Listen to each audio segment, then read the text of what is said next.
अख्तर्स educational academy welcomes you all, जहां किया जाता है ऐसे टॉपिक पर डिस्कशन जिसका थ्योरेटिकल अप्रोच हार्डली और रियरली कहीं अवेलेबल हो। आज के वीडियो क्लास में हम जिस टॉपिक पर डिस्कशन करेंगे वो टॉपिक इलेक्ट्रोस्टैटिक्स का इलेक्ट्रिक फोर्स है, यानी विद्युत बल। इलेक्ट्रोस्टैटिक्स में हम स्टार्ट करते हैं इलेक्ट्रिक चार्ज से, तो इलेक्ट्रिक फोर्स को भी हम स्टार्ट करेंगे इलेक्ट्रिक चार्ज से।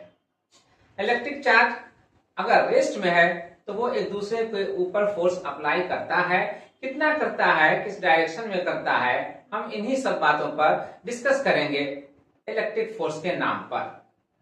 तो फिर हम स्टार्ट करते हैं इलेक्ट्रिक फोर्स को इलेक्ट्रिक चार्ज के डिफिनीशन के साथ। Let's proceed. इलेक्ट्रिक चार्ज यानी विद्युत आवेश को समझने के लिए ये सबसे सिंपल डिफिनीशन है, जिसमें कहा गया है the property possessed by a body when it is rubbed with another body due to which the two bodies attract or repel each other। यानी वह गुण जो किसी वस्तु पर उत्पन्न हो जाता है जब इसे किसी दूसरे वस्तु से रगड़ा जाता है, जिसके कारण दोनों वस्तु एक दूसरे को आकर्षित या विकर्षित, या इसी का और नाम है विकर्षित का, या प्रतिकर्षित करते हैं। तो यहाँ पर इलेक्ट्रिक चार्ज का जो बेसिक आइडिया हम रखेंगे उसमें यही है कि अगर किसी दो बॉडी को एक दूसरे के साथ रगड़ा जाए, रबिंग की जाए, तो दोनों पर ऐसा प्रॉपर्टी डेवलप हो जाएगा जिसकी वजह से दोनों एक दूसरे को या तो अट्रैक्ट करेंगे या रिपेल करेंगे, यानी या तो एक दूसरे को आकर्षित करेंगे या एक दूसरे को विकर्षित करेंगे, प्रतिकर्षित करेंगे। अगर दो ऑब्जेक्ट एक दूसरे को अपनी तरफ खींचते हैं तो उसको कहते हैं अट्रैक्ट करना, आकर्षित करना। अगर दो ऑब्जेक्ट एक दूसरे को एक दूसरे से दूर हटाते हैं तो उसको कहते हैं रिपेल करना, विकर्षित करना या प्रतिकर्षित करना। तो अब हम इलेक्ट्रिक चार्ज को इसी आइडिया के साथ याद रखेंगे कि यह एक प्रॉपर्टी है। इलेक्ट्रिक चार्ज यह एक प्रॉपर्टी है जो किसी बॉडी पर डेवलप होता है जब उसे किसी दूसरे ऑब्जेक्ट के साथ, किसी दूसरे बॉडी के साथ रबिंग की जाती है, रगड़ा जाता है, और इस डेवलपमेंट की वजह से एक दूसरे को वो या तो अट्रैक्ट करते हैं या फिर वो रिपेल करते हैं। हाँ, यहाँ पर हम ये याद रखेंगे कि जब भी किसी दो बॉडी को एक दूसरे के साथ हम रबिंग करते हैं, यानी उन दोनों को हम रगड़ते हैं, तो जो दोनों सरफेस एक दूसरे के कांटेक्ट में रहता है, दोनों सरफेस के बीच हीट भी प्रोड्यूस होता है, जिसकी वजह से दोनों सरफेस हीटअप हो जाते हैं, गर्म हो जाते हैं। लेकिन यहाँ पर जो प्रॉपर्टी डेवलप हो रहा है रगड़ने से, उसकी वजह से दोनों बॉडी एक दूसरे को अट्रैक्ट करते हैं या रिपेल करते हैं, जबकि हीट के साथ ऐसा नहीं होता है। जब हीट प्रोड्यूस होता है तो उस हीट की वजह से दोनों बॉडी एक दूसरे को न अट्रैक्ट करते हैं और न ही रिपेल करते हैं। तो हीट में ये बात नहीं होती, लेकिन इस प्रॉपर्टी के साथ ये बात होती है। तो हम ये याद रखेंगे कि रबिंग की वजह से अगर ऐसी कोई प्रॉपर्टी डेवलप होती है जिसकी वजह से दोनों बॉडी एक दूसरे को अट्रैक्ट कर रहे हैं या रिपेल कर रहे हैं, तो फिर उसे हम कहेंगे कि वह प्रॉपर्टी इलेक्ट्रिक चार्ज है, विद्युत आवेश है। क्लियर? अब हम इसके बाद यहां से इसका कुछ बेसिक आइडिया के लिए यहां पर पॉइंट्स को मेंशन करेंगे under remarks. Under remarks point number 1 है the SI unit of electric charge, यानी विद्युत आवेश का एसआई मात्रक दिया जाता है कुलम से। कुलम को हम सिंबलाइज करते हैं सी लेटर से, कैपिटल लेटर सी से। अब आते हैं पॉइंट नंबर 2 पर। Under remarks point number 2, electric charge को दो कैटेगरी में हम कैटेगराइज करते हैं। ए पॉजिटिव चार्ज यानी धन आवेश, जिसको हम इस तरह से भी लिखते हैं, प्लस का साइन दिया और वीई लिखा। बी नेगेटिव चार्ज यानी ऋण आवेश, ऋण आवेश को हम इस तरह से भी लिखते हैं, माइनस का साइन दिया और लास्ट में वीई लेटर लिख दिया, पढ़ते हैं नेगेटिव। तो पॉजिटिव और नेगेटिव यही दो कैटेगरी हैं इलेक्ट्रिक चार्ज के। हम इन्हीं दोनों के हेल्प से हम फर्दर डिस्कस करेंगे। आइए पॉइंट नंबर 3 की तरफ।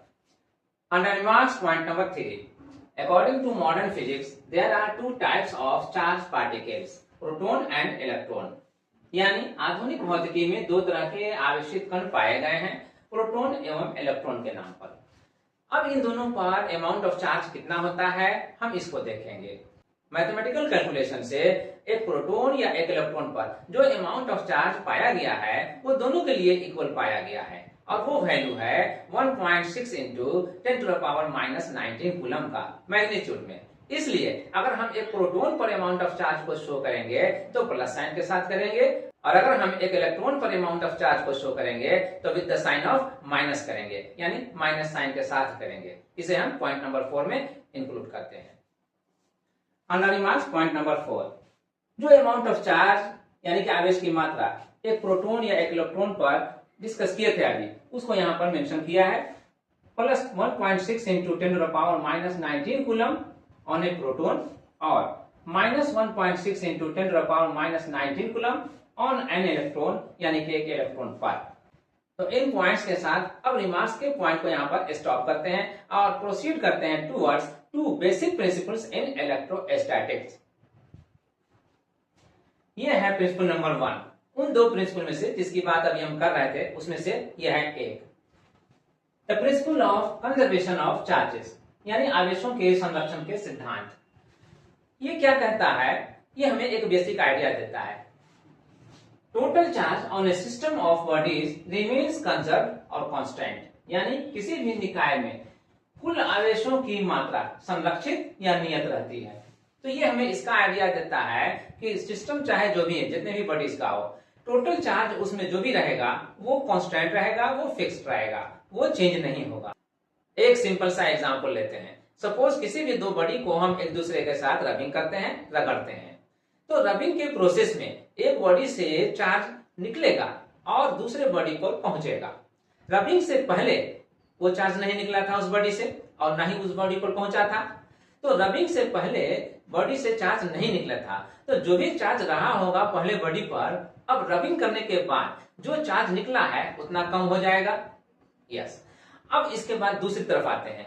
जिस बॉडी पर चार्ज पहुंचा है, रबिंग से पहले उसका जो भी चार्ज था, अब उतना चार्ज में ये जो चार्ज आया है, पहुंचा है, वो ऐड हो जाएगा। तो जो चार्ज यहाँ पर ऐड होगा उसकी वजह से इसका चार्ज बढ़ेगा, इंक्रीज करेगा। तो एक तरफ चार्ज डिक्रीज किया और एक तरफ चार्ज इंक्रीज किया, और ये इंक्रीजिंग या डिक्रीजिंग उतना ही हुआ जितना चार्ज का ट्रांसफर हुआ, यानी कि निकला या पहुंचा।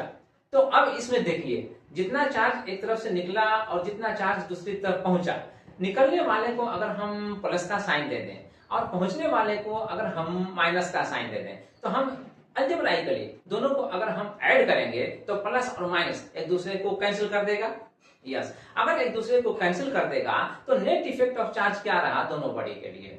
दोनों बॉडी के लिए नेट इफेक्ट वही रहेगा जो ऑलरेडी पहले रबिंग से था, यानी रबिंग से पहले जो दोनों पर चार्ज अलग अलग रहा होगा, उन दोनों को ऐड करके जो आना चाहिए उतना ही रहेगा। तो इस सिंपल एग्जांपल से हमें इसका आइडिया मिल गया, जो ये principle of conservation of charge के नाम पर है, कि चार्ज हमेशा ही कांस्टेंट रहता है किसी सिस्टम के लिए, वो घटता बढ़ता नहीं है। क्लियर? अब हम आते हैं प्रिंसिपल नंबर 2 की तरफ। ये है second principle, the principle of quantization of charges, यानी आवेशों के क्वांटीकरण के सिद्धांत के नाम पर। ये कह रहा है, the transfer of charge always occurs in the integral multiples of A minimum amount of charge, यानी आवेशों का स्थानांतरण हमेशा ही एक न्यूनतम मात्रा के पूर्णांकीय गुणक में होता है। क्या माने हैं इसका? इसका सिंपल मीनिंग ये है कि जहां कहीं भी ट्रांसफर ऑफ चार्ज होगा, जहां कहीं भी आवेशों का स्थानांतरण होगा, वहां पर पहले से ही एक निश्चित मात्रा के आवेश मान लिए जाएंगे न्यूनतम मात्रा में, और जब भी कहीं पर आवेशों का स्थानांतरण होगा, ट्रांसफर ऑफ चार्ज होगा, वो उसी मिनिमम चार्ज के इंटीग्रल मल्टीपल के फॉर्म में होगा, यानी कि उस न्यूनतम आवेश के पूर्णांकीय गुणक के रूप में होगा। क्लियर? अब हम इसको एक मैथमेटिकल फॉर्म दे देते हैं और उसके बाद फिर यहां से हम प्रोसीड करते हैं। 10 अर्थात यानी जो भी अमाउंट ऑफ चार्ज, जो भी आवेश की मात्रा स्थानांतरित होगी या ट्रांसफर होगा कहीं से भी, वो अगर हम Q से सिंबलाइज करें उसे, तो वो दिया जाएगा इस फॉर्म में, इस मैथमेटिकल फॉर्म में, Q equal to N times E, जहां N क्या है और E क्या है। N को यहाँ पर हम एक्सप्लेन कर रहे हैं वेयर, या जहां N equal to +-1 +-2 +-3 and so. E जो यहाँ पर शो हो रहा है, एक्सप्रेस करता है उस मिनिमम अमाउंट ऑफ चार्ज को जो एग्जिस्ट करता है या प्रेजेंट रहता है एक प्रोटॉन या एक इलेक्ट्रॉन पर, इन मैग्नीट्यूड, वैल्यू में, साइन में नहीं, वैल्यू में। तो एक प्रोटॉन या एक इलेक्ट्रॉन पर जो अमाउंट ऑफ चार्ज एग्जिस्ट करता है हम जानते हैं वो है 1.6 into 10 to the power -19 coulomb का। तो ठीक है, कहीं भी अगर ट्रांसफर ऑफ चार्ज होगा तो फिर इसी अमाउंट का मल्टीपल होगा, इंटीग्रल मल्टीपल होगा। अब अगर n का वैल्यू जो यहाँ पर इंटीग्रल मल्टीपल को ही शो कर रहा है, अगर हम n का वैल्यू 1 2 3 4 5 एंड सो ऑन लें तो इस तरह से 1 into 1.6 into 10 to the power -19 coulomb का, 2 into 1.6 into 10 to the power -19 coulomb का, 3 into 1.6 into 10 to the power -19 coulomb का एंड सो ऑन। इस तरह से ट्रांसफर ऑफ इलेक्ट्रॉन होगा और इस तरह से ट्रांसफर ऑफ चार्ज होगा, यानी कि इस तरह से आवेशों का स्थानांतरण होगा। अब इस आइडिया के बाद हम प्रोसीड करते हैं towards our main topic electric force. Electric force की तरफ हम प्रोसीड करते हैं। यह है वो टॉपिक जिस पर आज हम मेनली फोकस करेंगे, डिस्कस करेंगे under the heading electric force. Coulomb's law of electrostatics. Electrostatics में यानी कि अस्थिर वैद्युतिकी में जो भी फोर्स अप्लाई होता है बिटवीन द चार्जेस, आवेशों के बीच में जो भी विद्युत बल लगता है वो कितना लगता है, उसके वैल्यू को हम कैसे फाइंड आउट कर सकते हैं, कैसे निकाल सकते हैं, इसको एक्सप्लेन किया था सबसे पहले कूलम ने, और उन्हीं के ऑनर में ये लॉ स्टेट किया जा रहा है यहाँ पर कूलम्स लॉ ऑफ इलेक्ट्रोस्टैटिक्स के अंडर। इसके दो पार्ट हैं। पार्ट नंबर 1 में ये एक्सप्रेस कर रहा है two like charges repel each other and two unlike charges attract each other.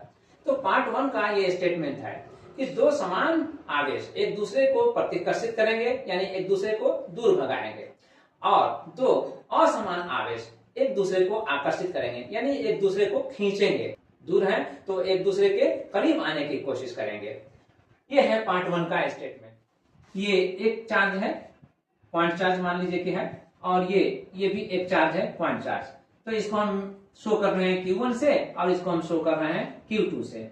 दोनों के बीच का जो डिस्टेंस है यहाँ पर हम दिखला रहे हैं R। अभी हम इस R पर फोकस नहीं करेंगे, लेकिन यहाँ पर जो इस स्टेटमेंट में पार्ट 1 में जो स्टेट किया गया है उस पर हम फोकस करेंगे।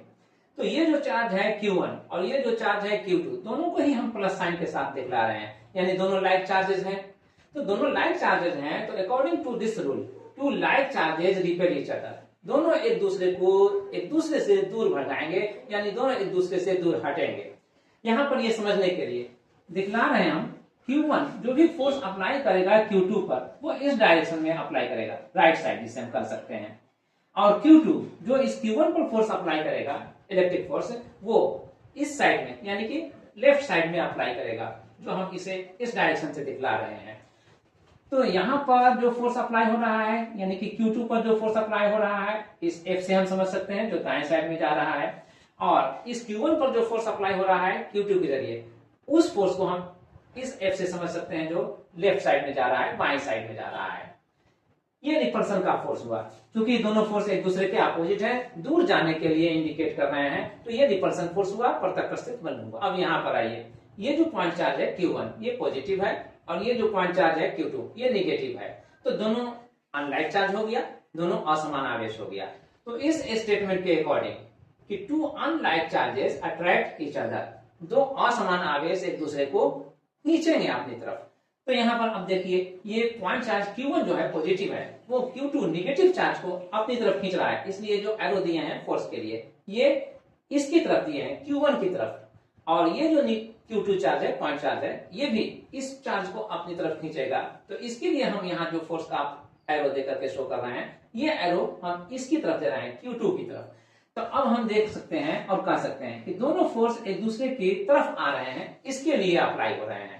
तो ऐसे फोर्स को हम अट्रैक्टिव फोर्स कहेंगे, और ऐसा फोर्स जो दोनों एक दूसरे को दूर ले जाने के लिए है उसको हम रिपल्सिव फोर्स कहेंगे। क्लियर? तो ये तो हुआ इस स्टेटमेंट का एक्सप्लेनेशन। अब आइए इस स्टेटमेंट में जो कूलम्स लॉ का पार्ट 2 है वो हम देखते हैं। Electric force between two point charges is, यानी दो बिंदु आवेशों के बीच विद्युत बल होते हैं। यहाँ पर पार्ट 1 में जो हमने देखा यहाँ पर टू लाइक या टू अनलाइक चार्जेस को देखा। अगर टू लाइक चार्ज हैं तो दोनों एक दूसरे को रिपल्सिव फोर्स से दूर भगाएंगे, और अगर अनलाइक चार्ज हैं तो दोनों एक दूसरे को अट्रैक्टिव फोर्स से एक दूसरे के करीब लाएंगे, यही करेंगे। लेकिन वो फोर्स कितना होगा, वो बल कितना होगा, जो दूर भगाने वाला होगा या नजदीक लाने वाला होगा। तो वो बल यहाँ इस पार्ट से दिया जाएगा या दिया जा रहा है।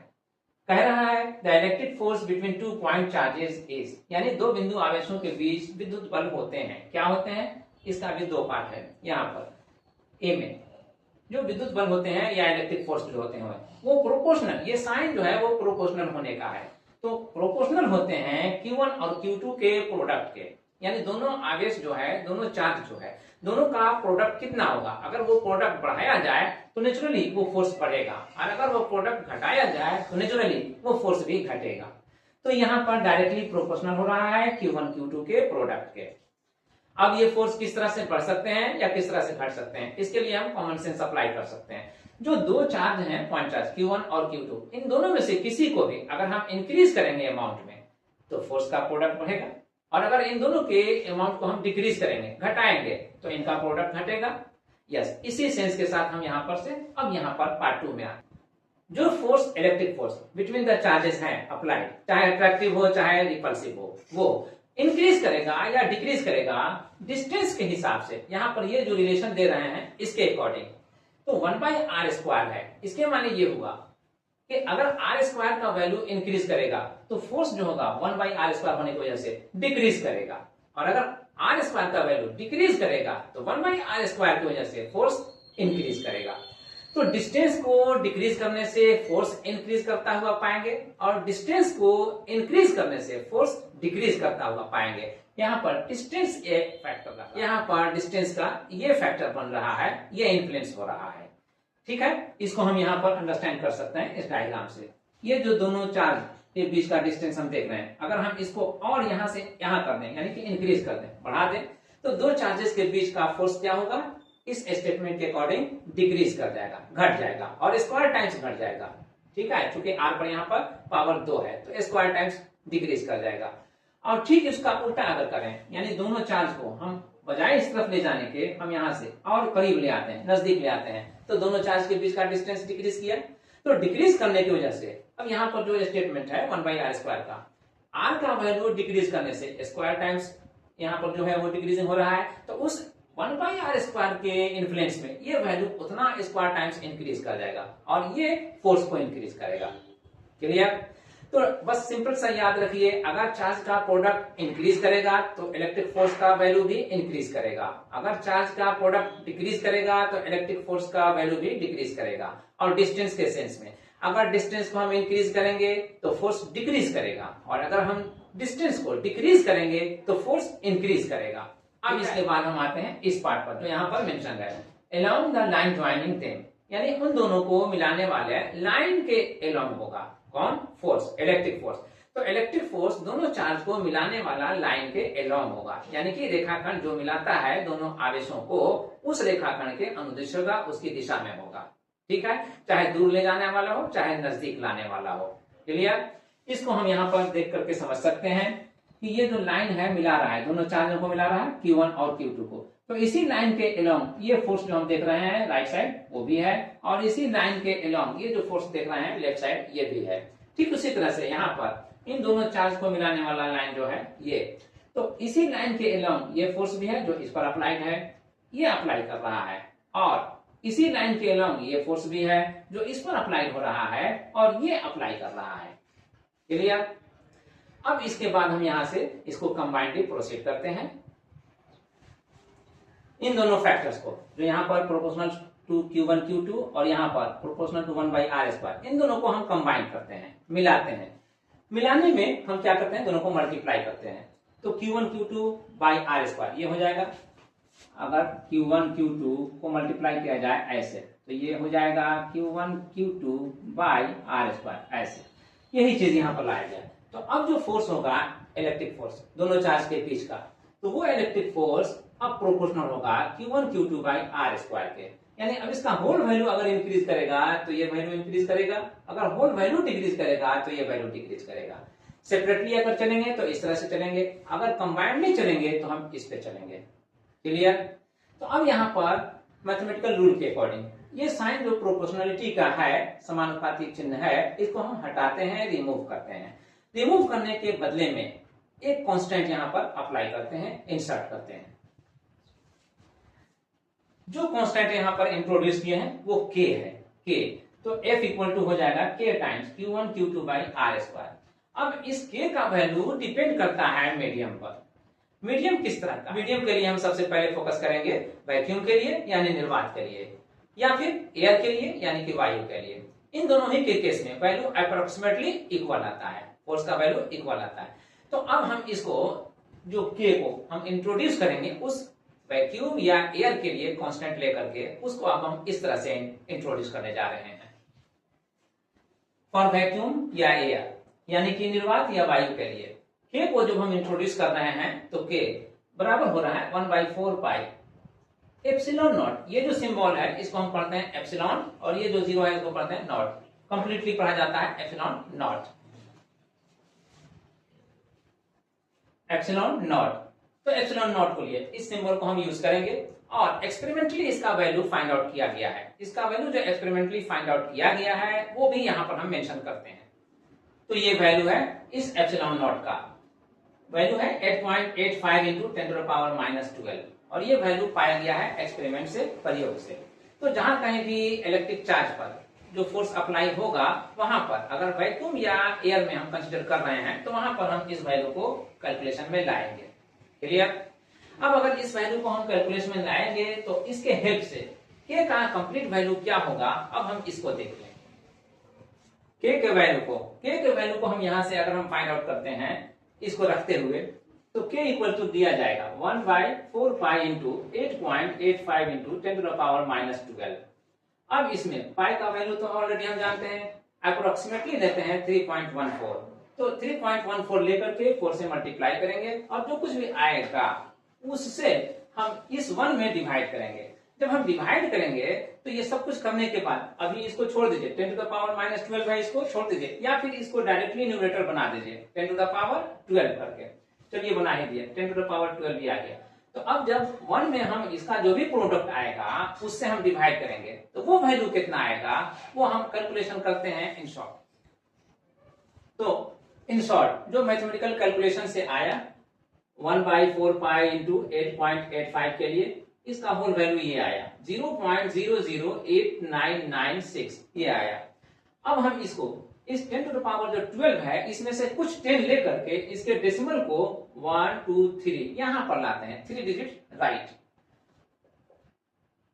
तो लिखा जाएगा 8.996 और इंटू 10 टू द पावर, जब 3 डिजिट राइट लाए हैं तो इसका 3 10 to the power 3 times reduce कर देंगे और तब ये आएगा 10 to the power 9 into 10 to the power 9। ये अप्रोक्सीमेट वैल्यू हुआ इस k का। तो इस वैल्यू को हम अब k के लिए याद रखेंगे, k equal to 9 into 10 to the power 9। लेकिन किस केस में? जब मीडियम वैक्यूम या एयर है उस केस। अगर मीडियम चेंज करेगा तो इलेक्ट्रिक फोर्स भी चेंज करेगा। इनफैक्ट यहाँ पर जो k को हम इंट्रोड्यूस कर रहे हैं 1/4 पाई एप्सिलॉन नॉट के नाम पर वैक्यूम या एयर के केस में। तो ये जो एप्सिलॉन नॉट है भले ही इसको हम यहाँ पर जो इस सिंबल के लिए पढ़ा जाता है उसको हम यहाँ पर लिख रहे हैं एप्सिलॉन नॉट, और इसका वैल्यू प्रैक्टिकल वैल्यू जो आ रहा है वो हम ले रहे हैं 8.85 इंटू 10 टू द पावर -12 ये ले रहे हैं। लेकिन इलेक्ट्रोस्टैटिक्स के सेंस में केस में इसका एक नाम है और वो नाम है इलेक्ट्रिक परमिटिविटी। ठीक है, अब हम इसको भी यहाँ पर मेंशन करते हैं और उसके बाद मीडियम चेंज करेगा तो फोर्स किस तरह से चेंज करता है उस पर हम डिस्कस करते हैं। इस एप्सिलॉन नॉट को इलेक्ट्रोस्टैटिक्स में जिस सेंस में हम लेते हैं वो सेंस यहाँ पर दे रहे हैं, इलेक्ट्रिक परमिटिविटी यानी विद्युतशीलता। ये इलेक्ट्रिक परमिटिविटी या विद्युतशीलता क्या है?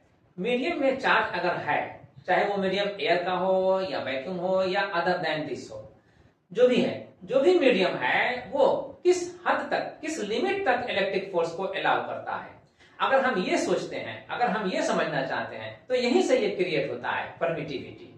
इस हद तक, जिस हद तक इलेक्ट्रिक फोर्स को वो अलाउ करेगा, परमिट करेगा, उसी के सेंस पर ये नाम बना है electric permittivity.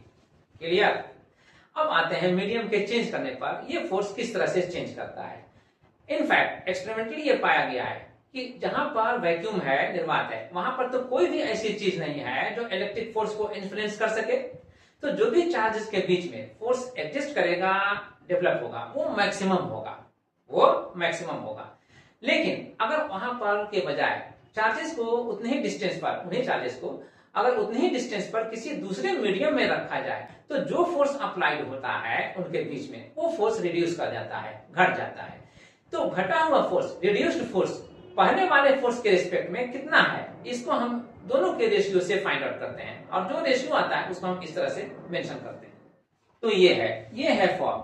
In case of other medium, यानी कि वैक्यूम या एयर के केस के मीडियम से अलग हट करके हम आते हैं तब उस केस में। तो ये जो एफ नॉट है या एफ नॉट बाई एफ यहाँ पर देख रहे हैं और ये इक्वल कर रहे हैं हम एप्सिलॉन आर के, इसको हम पढ़ते हैं एप्सिलॉन और ये पढ़े हैं आर, एप्सिलॉन आर। तो यहाँ एफ नॉट किसको स्टैंड कर रहा है, वैक्यूम या एयर के केस में बिटवीन द चार्जेस जो भी फोर्स अप्लाइड है उस फोर्स को हम इंडिकेट कर रहे हैं एफ नॉट से। और जो मीडियम में वैक्यूम या एयर को छोड़ करके दूसरा मीडियम हम ले रहे हैं अदर मीडियम, तो उस मीडियम में उन्हीं चार्ज के बीच में, उसी डिस्टेंस पर रखे हुए चार्जेस के बीच में जो फोर्स यहाँ पर अप्लाई हो रहा है उसको हम ले रहे हैं ये एफ। तो इस एफ और इस एफ नॉट का जो रेशियो आ रहा है वो हम यहाँ पर दे रहे हैं। तो इसका भी एक नाम होता है, ये जो नाम होता है ये कहलाता है वैक्यूम या एयर के रिस्पेक्ट में मीडियम का इलेक्ट्रिक परमिटिविटी, यानी कि निर्वात या वायु के सापेक्ष माध्यम की अपेक्षिक विद्युतशीलता। तो ये रहा रिलेटिव इलेक्ट्रिक परमिटिविटी यानी माध्यम की अपेक्षिक विद्युतशीलता। अब इसको जानने के बाद वंस अगेन हम आते हैं यहाँ पर। अब यहाँ पर आने के बाद हम कह सकते हैं इस एफ को इवेल्युएट करने के लिए इसको यहाँ आरएचएस में ले जाएं और इस एप्सिलॉन आर को एलएचएस में लाएं। तो F naught by epsilon R ये आएगा और ये एफ आएगा। तो ये एफ का वैल्यू हम निकाल सकते हैं इसके हेल्प से, अगर इसका वैल्यू हमें मालूम हो, दिया हुआ। ठीक है, तो अब एफ नॉट को जो यहां पर हम ले रहे हैं F equal to K times Q1 Q2 by R square, या फिर इस के का वैल्यू को अगर हम यहां पर पुट अप कर दें तो यहां पर लिखा जाएगा 1/4 by epsilon naught times Q1 Q2 by R square, ये लिखा जाएगा। तो अब एफ को हम इससे रिप्लेस कर सकते हैं और ये एफ नॉट के लिए है, ये एफ इस एप्सिलॉन नॉट की वजह से ये एफ नॉट को एक्सप्रेस करेगा। तो ये एफ नॉट को एक्सप्रेस करेगा तो आप यहां पर भी एफ नॉट कर लीजिए। ठीक है, एफ नॉट हो गया। तो अब एफ नॉट को हम इतना से रिप्लेस कर सकते हैं यहां पर। तो यहां पर जब रिप्लेस करेंगे तो आएगा 1/4 पाई एप्सिलॉन नॉट और ये एप्सिलॉन आर है तो इसको आप यहां पर दे दीजिए। अब इसके बाद Q1 Q2 by R square है तो यहां पर लिखेंगे Q1 Q2 by R square. ये अब कुल मिलाकर के जो एफ के लिए एक्सप्रेशन हुआ किसी भी मीडियम के लिए वो ये हुआ।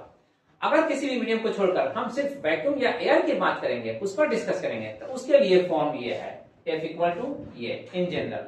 ठीक है, जब भी कहीं पर दूसरे मीडियम पर हम आएंगे, फोकस करेंगे, तो उस केस में हमें एफ और एफ नॉट में डिस्टिंग्विश करना होगा, उसमें हमें फर्क समझना पड़ेगा। अब इसको क्लियर करने के बाद कुछ रिमार्केबल पॉइंट्स हैं, उसको भी यहाँ पर हम क्लियर करते हैं और उसके बाद इस पर बेस्ड एक दो न्यूमेरिकल प्रॉब्लम्स को वर्कआउट करेंगे ताकि इसका आइडिया जिस पर आज हम डिस्कस किए फुल्ली क्लियर हो जाए, समझ में आ जाए।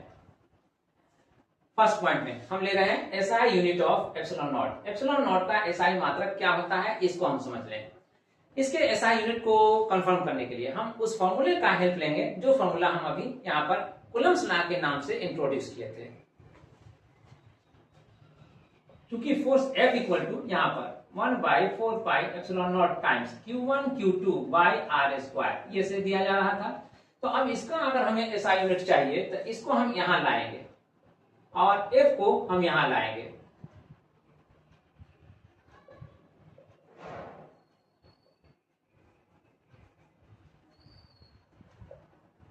ऐसा अगर एप्सिलॉन नॉट को हम यहां से आरएचएस से एलएचएस लाएं और F को एलएचएस से आरएचएस लाएं तो F यहां डिनोमिनेटर बन जाएगा और ये जो एप्सिलॉन नॉट है डिनोमिनेटर ये यहां पर आएगा as numerator.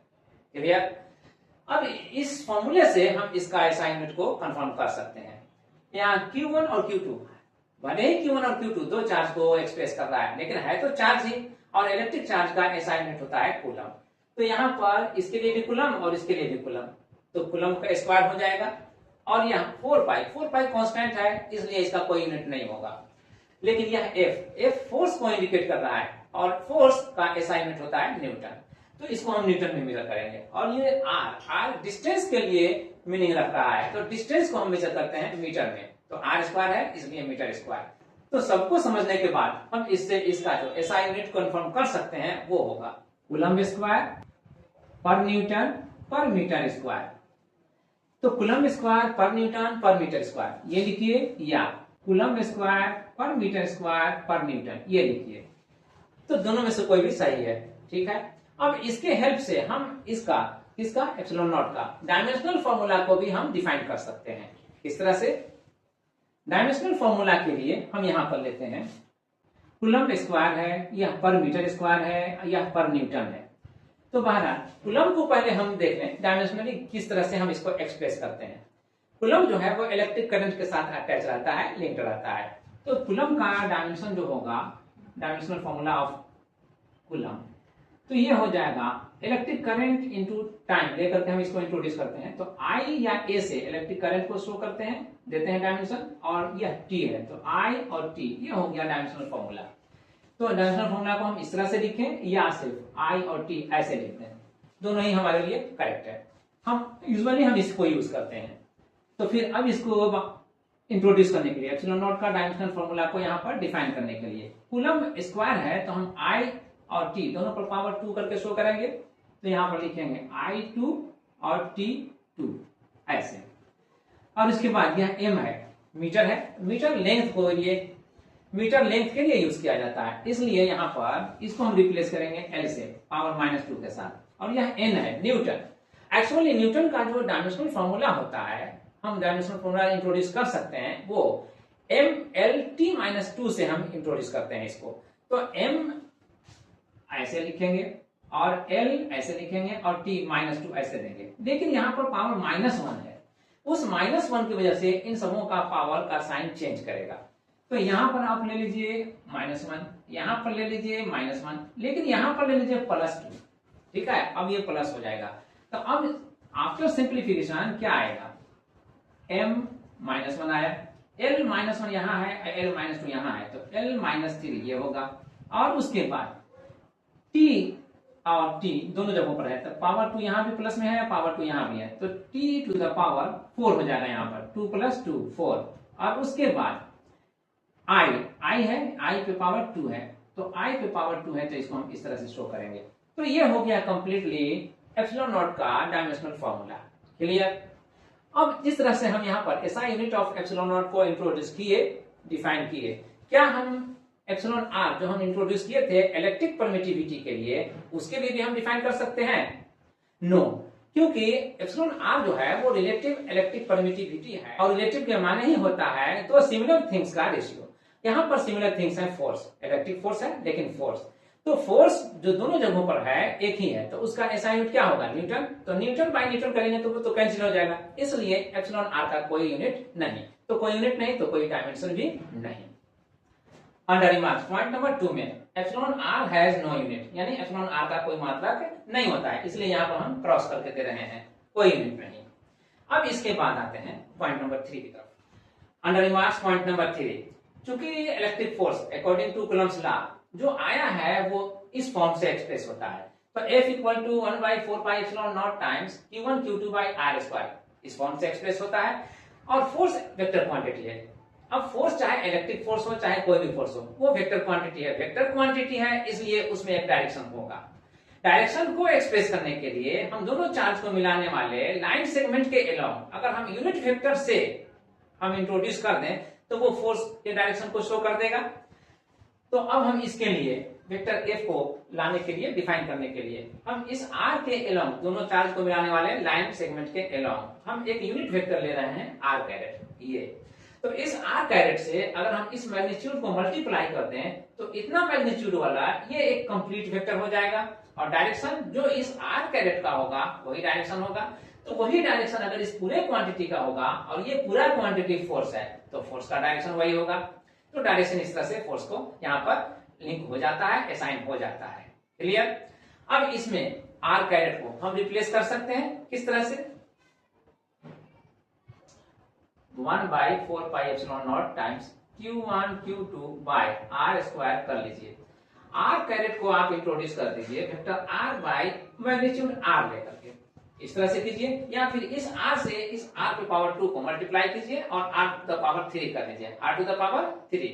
Are to the power 3 करने के बाद इसका फॉर्म जो होगा वो चेंज कर जाएगा। अगर चेंज कर जाएगा तो किस तरह से, इस तरह से 1/4 पाई एप्सिलॉन नॉट टाइम्स यहाँ था, यहाँ पर भी है, Q1 Q2 यहाँ पर था, यहाँ पर भी है। बस यहाँ जो डिनोमिनेटर आर स्क्वायर और ये आर दो जगहों पर हो रहा है, प्रोडक्ट फॉर्म में होने की वजह से इसका पावर हम इंक्रीज कर दिए और आर टू द पावर 3 लिख दिए। आर टू द पावर 3 यहाँ पर लिखने के बाद अब ये वेक्टर आर इस तरह से एक्सप्रेस हो जाएगा। तो ये हमारा डायरेक्शन के लिए हो गया, फोर्स के डायरेक्शन के लिए। और यही फॉर्म फोर्स का जो वेक्टर फॉर्म हो सकता है कूलम्ब्स लॉ में, वो भी हो गया।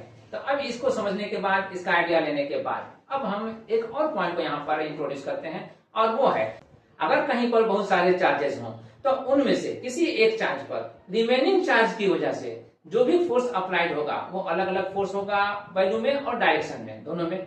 तो अलग अलग फोर्सेस का जो रिजल्टेंट फोर्स होगा वो किस तरह से फाइंड आउट किया जा सकता है, वो फाइंड आउट करने के लिए, यानी कि रिजल्टेंट फोर्स को फाइंड आउट करने के लिए हम वेक्टर सम का यूज करते हैं। वेक्टर सम से उन सभी का रिजल्टेंट को हम फाइंड आउट करते हैं। इसी को हम नेक्स्ट पॉइंट में इंट्रोड्यूस करते हैं और उसके बाद रिमार्क्स को हम कंक्लूड करते हैं। Let's proceed. ये है अंडर रिमार्क्स पॉइंट नंबर 5। इसका कहना है if vector F1, vector F2, vector F3 dot dot dot are forces on a charge delta Q due to the charges Q1, Q2, Q3 dot dot dot, then यानी कि अगर आवेश delta Q पर अन्य आवेशों Q1, Q2, Q3 dot dot dot के कारण जो बल लग रहा है वो F1 vector, F2 vector, F3 vector dot dot dot से शो हो रहा हो, दिखाया जा रहा हो, तो क्या होगा, टोटल फोर्स कितना लगेगा डेल्टा Q पर, टोटल फोर्स जो लगेगा यानी कि कुल बल, तो वो दिया जाएगा वेक्टर फॉर्म में, vector F equal to vector F1 plus vector F2 plus vector F3 plus dot dot dot करते हुए जितने फोर्सेस हैं उन समूह का वेक्टर सम। तो इस फॉर्म से, इस वेक्टर फॉर्म से हमें लगने वाले फोर्स का जो टोटल वैल्यू है उसका मैग्नीट्यूड भी मिल जाएगा और उसका डायरेक्शन भी मिल जाएगा, अगर हम वेक्टर रूल जानते हैं और उसको अप्लाई करेंगे। तो अब इसे क्लियर करने के लिए अपने टेक्स्ट बुक से कुछ न्यूमेरिकल प्रॉब्लम्स को टेकअप कीजिए और फिर उसे वर्कआउट कीजिए। फिर भी जो कुछ भी अभी तक हमने डिस्कस किया है उसको क्लियर करने के लिए, उसको अंडरस्टैंड करने के लिए एक न्यूमेरिकल प्रॉब्लम यहाँ पर टेकअप करेंगे और उसे वर्कआउट करते हैं। Let's proceed. ये है numerical problem as example. Problem है charges 5.0 into 10 to the power -7 coulomb, -2.5 into 10 to the power -7 coulomb and 1.0 into 10 to the power -7 coulomb are held fixed at the corners A, B, C of an equilateral triangle of side 5 cm. 5.0 cm है, 5 cm, ठीक। Find the electric force on the charge at C due to the rest 2, यानी किसी समबाहु त्रिभुज के शीर्ष ABC पर आवेश 5.0 into 10 to the power -7 coulomb, -2.5 into 10 to the power -7 coulomb और 1.0 into 10 to the power -7 coulomb अस्थिर है, जिसकी प्रत्येक भुजा 5.0 सेंटीमीटर है। शीर्ष C पर रखे आवेश पर अन्य दो आवेशों द्वारा आरोपित बल ज्ञात करें। मतलब हो गया यहाँ पर क्लियर। हमें सबसे पहले इसमें एक इक्विलैटरल ट्रायंगल को कंस्ट्रक्ट करना है, बनाना है, और इक्विलैटरल ट्रायंगल को बनाने के बाद, ड्रा करने के बाद हम उसके वर्टेक्स पर, शीर्ष पर ABC मानते हुए वहां पर जो चार्जेस यहाँ पर दिए हुए हैं उनको हम वहां पर फिक्स करेंगे और फिर अकॉर्डिंगली जो यहाँ पर कहा जा रहा है फाइंड आउट करने के लिए उसके लिए हम वर्कआउट करेंगे। Let's do. यहाँ पर हमने एक इक्विलैटरल ट्रायंगल ABC को ड्रा किया गया है, यानी समबाहु त्रिभुज ABC को ड्रा किया गया है। वर्टेक्स AB पर जो चार्जेस यहाँ पर शोन है वो यहाँ पर अकॉर्डिंग टू क्वेश्चन हमने सपोज किया है 5.0 into 10 to the power -7 coulomb, ये है तो वर्टेक्स A पर दे दिया। ये -2.5 into 10 to the power -7 coulomb, ये है तो इसको वर्टेक्स B पर दे दिया। और वर्टेक्स C पर जो लास्ट चार्ज है 1.0 into 10 to the power -7 coulomb, ये दे दिया वर्टेक्स C पर। अब यहाँ पर इतना अरेंजमेंट के बाद यहाँ पर जो क्वेश्चन में कहा जा रहा है, जो टास्क दिया जा रहा है वो है find the electric force on the charge at C due to the rest 2।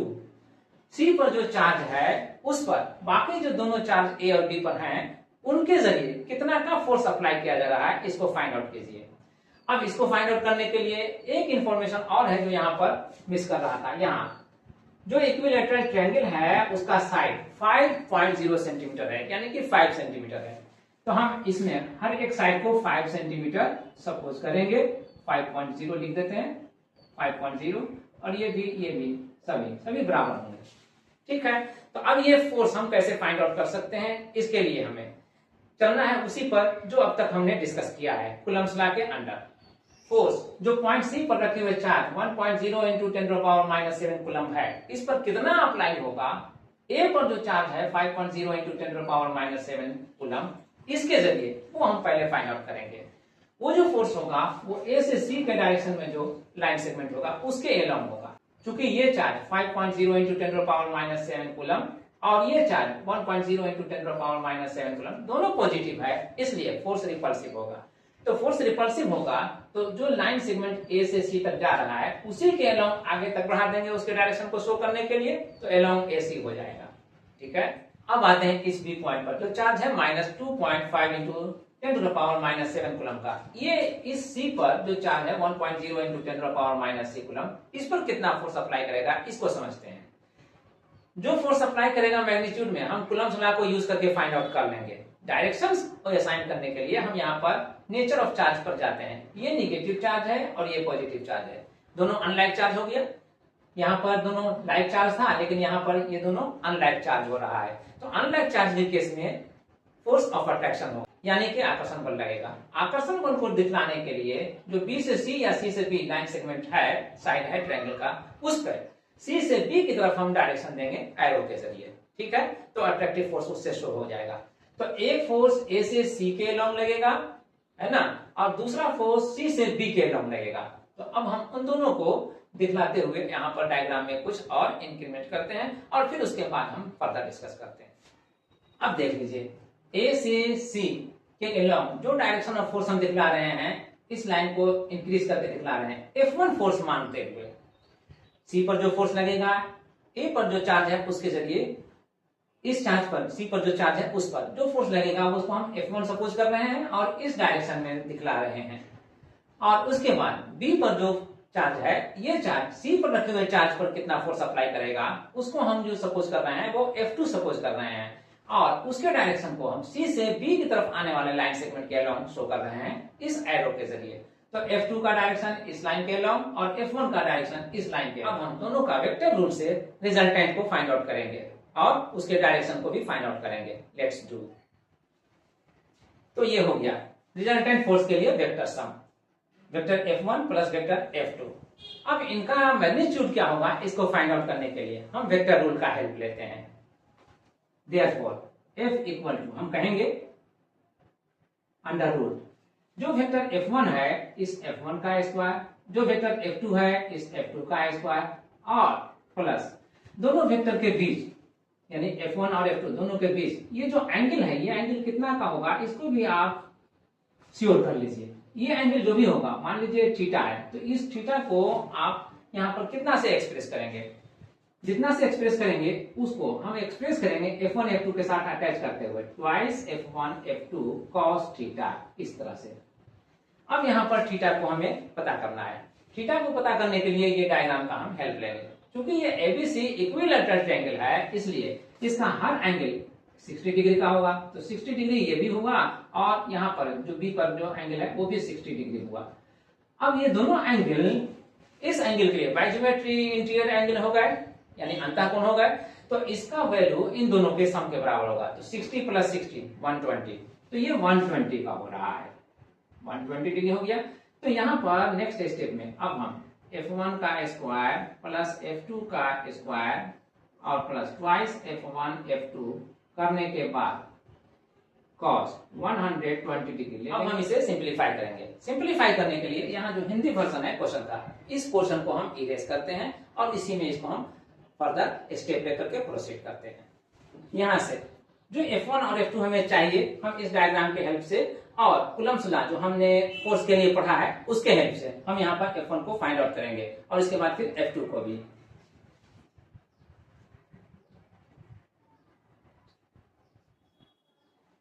Q1 charge को जो यहाँ पर हम ले रहे हैं 5.0 इंटू 10⁻⁷ और Q2 चार्ज 1.0 इंटू 10⁻⁷, इसके लिए 5.0 और 1.0 को हमने एक साथ रहने दिया और 10 टू द पावर -7 इसके साथ जो था वो और इसके साथ जो 10 टू द पावर -7 था वो, उसको अब हमने एक साथ कर लिया। अब इसके बाद जो इन दोनों के बीच का डिस्टेंस है 5 सेंटीमीटर, 5 सेंटीमीटर सेंटीमीटर है, मीटर में नहीं है, तो यूनिट मीटर में हमें लेना है।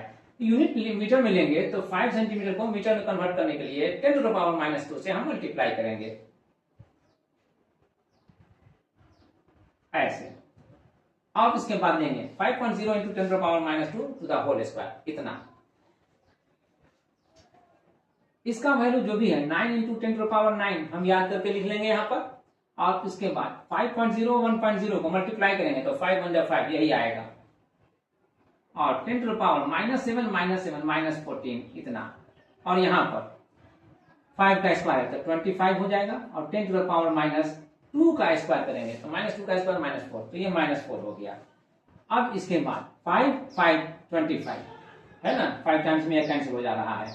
अब इसके बाद ये 5 है, डिनोमिनेटर 5 है, तो इसको 10 बनाने के लिए हम 2 से मल्टीप्लाई कर सकते हैं। 2 से मल्टीप्लाई करेंगे तो न्यूमरेटर को भी कर लेंगे, तो 9 2 18 हो जाएगा। 18 ये हो गया और 10 टू द पावर -14 और ये 9 और ये ऊपर ले आएंगे तो प्लस हो जाएगा, तो +4 हो जाएगा। तो 9 -14 +4 और ये 5 जब हम 2 से मल्टीप्लाई किए न्यूमरेटर और डिनोमिनेटर में तो न्यूमरेटर तो 18 हो गया और ये 5 5 10 हो जाएगा। तो 10 जो आएगा वो अब यहाँ पर ऐसे लिखेंगे। अब इस 10 को जो हम यहाँ पर देख रहे हैं समझ सकते हैं, पावर 1 है, पावर 1 है तो इसको न्यूमरेटर में ले जाएंगे तो -1 उसके लिए भी करना पड़ेगा, तो हम यहां से इसको हटाते हैं और यहीं पर -1 कर लेते हैं।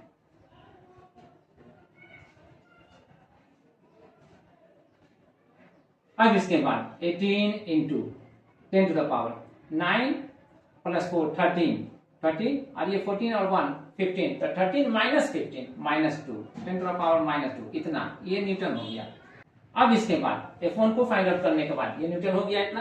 अब F2 को हम फाइंड आउट करेंगे, तो F2 के लिए भी हम ठीक F1 की तरह हम प्रोसीड कर रहे हैं, लेकिन अब हम यहाँ पर डायरेक्ट इसका वैल्यू दे देंगे 9 इंटू 10 टू द पावर 9। इसको लेने के बाद 2.5 को 1 से मल्टीप्लाई करेंगे 2.5 आएगा, ठीक है।